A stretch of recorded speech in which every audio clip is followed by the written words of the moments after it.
Apakah besok koruptor boleh menjadi menteri keuangan? Saya tanya. Kalau anak presiden bisa dipaksa jadi wakil melalui akrobat hukum, apakah besok cucu presiden bisa langsung dilantik jadi gubernur? Lalu apakah demokrasi kita sedang berubah jadi kerajaan yang dibungkus baju republik?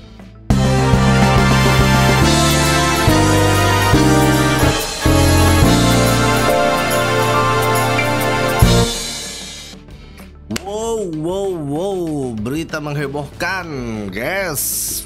Pernyataan mengejutkan, cucu Bung Hatta, presiden penculik, wakil anak haram konstitusi. Wow, pedas. Berita dari Tribun Jakarta. Bukan hanya Tribun, banyak bos. Beritanya sekarang menghebohkan dan lagi trending nih katanya. Gustika Hatta, Indonesia kini dipimpin presiden penculik dan wakil anak haram konstitusi. Mengerikan.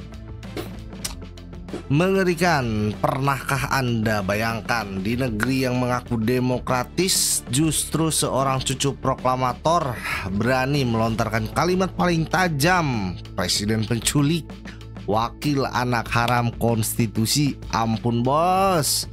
Kalimat itu tidak lahir dari ruang kosong, tentu saja ia lahir dari sejarah yang tidak selesai, dari luka yang tidak pernah diobati, dan dari demokrasi yang terus diperkosa oleh kompromi politik.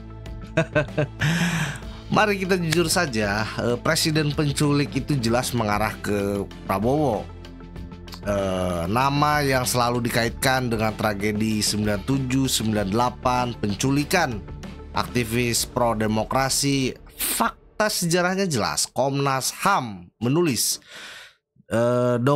dokumen DPR ada, bahkan pengakuan beberapa korban masih hidup sampai hari ini.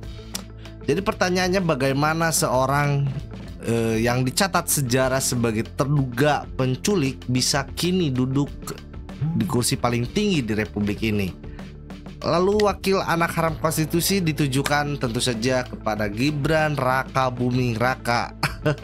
Wakil presiden yang lahir dari rekayasa hukum, Mahkamah Konstitusi ditunggangi, pasal usia dilonggarkan, dan kita semua tahu ada campur tangan politik keluarga istana. Tentu saja anak haram konstitusi bukan soal pribadi Gibran, tapi tentang cara kotor merusak hukum demi ambisi dinasti. Aduh, berani banget sih ini Gustika Hatta. Ya ampun, sampai viral di mana-mana ini. Pernyataannya cukup menghebohkan, apalagi pasca Hari Kemerdekaan Republik Indonesia. Mengapa ini penting? Mengapa ini saya jadikan sebuah catatan? Karena yang bicara bukan aktivis jalanan, bukan oposisi kelas menengah, melainkan cucu Bung Hatta, proklamator yang sepanjang hidupnya menjaga integritas tentu saja. Kalau cucu Bung Hatta sampai marah, itu artinya ada sesuatu yang benar-benar salah.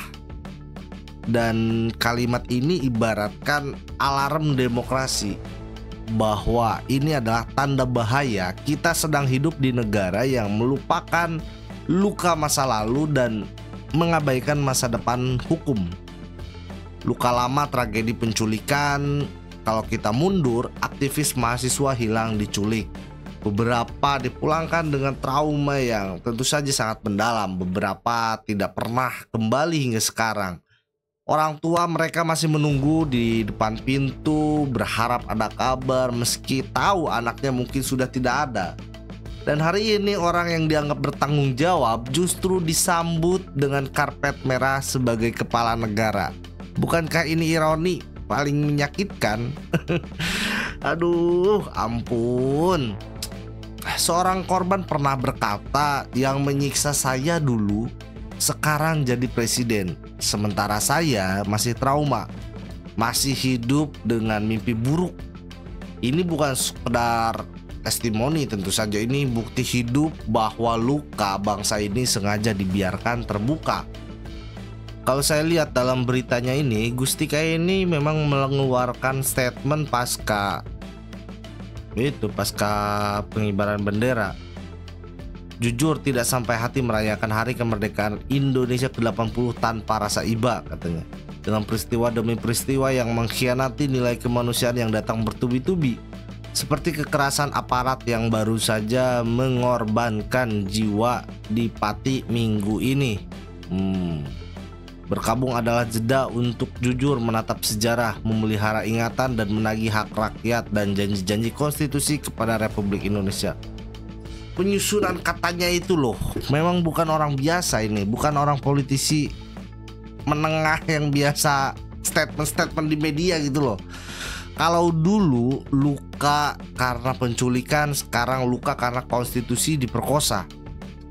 Pasal tentang usia calon presiden dan wakil presiden digantikan ya secara kilat. Siapa yang untung? Tentu saja Gibran. Bayangkan negara ini negara yang besar, rumah yang besar. Presiden adalah kepala keluarga, wakilnya adalah pengganti bila ia tak ada. Tapi sekarang apa yang terjadi?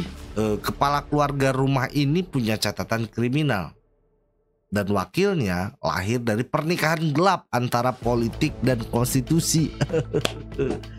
Rumah ini tidak lagi aman, bos. Anak-anak di dalamnya juga bingung, apakah masih ada yang bisa dipercaya. Konteks saat ini, pernyataan cucu Bung Hatta atau Gustika ini memang muncul bukan di ruang hampa atau bukan dari ruang hampa. Ia muncul di tengah keresahan publik tentang pada saat ekonomi hari ini makin timpang, rakyat menjerit dengan kebutuhan pokok, lahan-lahan rakyat dirampas atas nama investasi, demokrasi direduksi menjadi sebuah pemilu formalitas lah kemarin. Di atas panggung itulah kalimat presiden penculik wakil anak haram konstitusi menjadi sebuah palu godam yang memecah keheningan. Mengapa kita diam? Lucunya banyak orang yang tidak pura-pura dengar. Lucunya banyak orang pura-pura tidak dengar. Media mainstream hanya menyinggung sekilas. Elit politik pura-pura sibuk dan rakyat lebih sibuk dengan TikTok gosip selebritas. Inilah yang berbahaya, normalisasi. Seolah-olah memiliki presiden dengan catatan penculikan itu biasa. Seolah-olah punya wakil presiden hasil rekayasa hukum itu hal yang wajar. Mari kita sekarang bertanya, kalau yang menculik bisa jadi presiden, apakah besok koruptor boleh menjadi menteri keuangan? Saya tanya. Kalau anak presiden bisa dipaksa jadi wakil melalui akrobat hukum, apakah besok cucu presiden bisa langsung dilantik jadi gubernur? Lalu apakah demokrasi kita sedang berubah jadi kerajaan yang dibungkus baju republik? Semua pertanyaan itu muncul seketika saja ketika realitas hari ini sungguh sangat menghancurkan nalar berpikir saya, menghancurkan rasionalitas kita. Pernyataan cucu Bung Hatta ini bukan sekedar kritik tentu saja, tapi tamparan keras bagi bangsa yang pelupa, bangsa yang gampang dibodohi, bangsa yang rela demokrasi dijadikan barang dagangan. Kalau hari ini kita diam, besok sejarah akan mencatat rakyat Indonesia mengizinkan negara ini dipimpin oleh penculik dan anak haram konstitusi. Dan itu akan jadi warisan paling memalukan bagi generasi mendatang. Ya, itu aja mungkin berita dari Gustika dan beberapa kata-kata dari saya, dari sudut pandang saya, yang cukup memprihatinkan melihat memang apa yang dikatakan oleh cucu presiden ini harus menjadi renungan kita bersama. Itu saja, ditutup. Wallahumma fiq ila aqwamit thariq. Wassalamualaikum warahmatullahi wabarakatuh. Bye.